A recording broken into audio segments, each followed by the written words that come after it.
ఒకరు వేసిన బాటలో 10 మంది నడుస్తారు. అడుగు పడ్డప్పుడల్లా ఆ ఒక్కరినే తలుచుకుంటారు. అప్పుడు జాతీయ అవార్డు, ఇప్పుడు తెలంగాణ రాష్ట్ర ప్రభుత్వ గద్దర్ అవార్డు. మళ్ళీ అదే హిస్టరీ రిపీట్ అయింది. గద్దర్ అవార్డు అనేది ఆటుపోట్ల ప్రయాణంలోంచి పుట్టుకొచ్చింది. మబ్బు పడితే చంద్రుడు లేనట్ట, చేతులు అడ్డు పెడితే సూర్యుడు రానట్ట. అపవాదులు, అపోహలు ఎన్ని చుట్టుముట్టినా లక్ష్య పెట్టలేదు.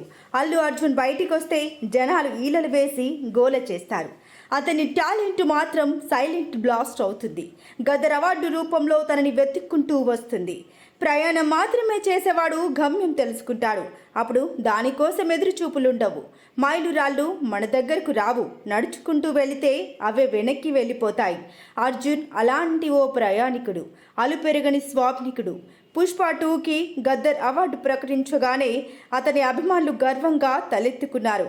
గద్దర్ అవార్డు అందుకోబోతున్న మొదటి హీరో చీకట్లు కమ్మినా చివరికి వెలుగు వచ్చి తీరుతుందనడానికి ఇదే నిదర్శనం. అతని అసాధారణ ప్రతిభకి ఇదో ఉదాహరణ. ఆ అవార్డు అందుకునే తరడం కోసం అశేష అభిమానగణం ఎదురు చూస్తోంది. ఆ క్షణాల్లో ఐకాన్ స్టార్ కళ్ళల్లో కనిపించే ఒక్క మెరుపు కోసం పరితపిస్తోంది. జాతీయ అవార్డు. తెలుగు నటులకి జాతీయ అవార్డు ఓ కలలాగే మిగిలిపోయింది. 69 ఏళ్ల ఆ సుదీర్ఘ కళని నిజం చేసిన నటుడు అల్లు అర్జున్. తెలుగు జాతి గౌరవాన్ని జాతీయ స్థాయిలో నిలపాలని పట్టుపట్టి మరీ కొట్టాడు, చెప్పి మరీ కొట్టాడు. తగ్గేదేలే అన్న డైలాగ్ పుష్పరాజ్ పాత్రకి మాత్రమే పరిమితం కాదు. ఆయన వ్యక్తిత్వం కూడా అదే. జాతీయ అవార్డు రాలేదని బాధపడుతూ కూర్చోలేదు, బెంగపడుతూ బేలముఖం పెట్టలేదు.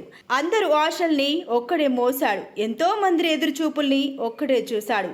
సమూహ ప్రవాహమై పైకి లేచాడు. జాతీయ అవార్డుని జాతికి అంకితం చేశాడు.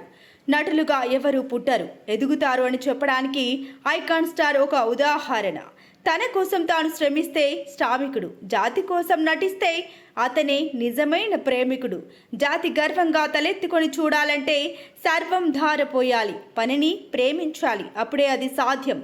అది చేసి చూపించాడు. తొలి దారి వేయాలంటే ఎంత కష్టపడాలి, తొలి అడుగు పడాలంటే ఎంత పరితపించాలి, అందరి ఆకాశాన్ని కిందికి దించాలంటే ఎంత బలంగా నిలబడాలి, కనిపించని స్వర్గాన్ని చేతిలోకి తీసుకోవాలంటే ఎన్ని అవరోధాలతో తలపడాలి. అల్లు అర్జున్ అదే చేశాడు, చరిత్ర సృష్టించాడు.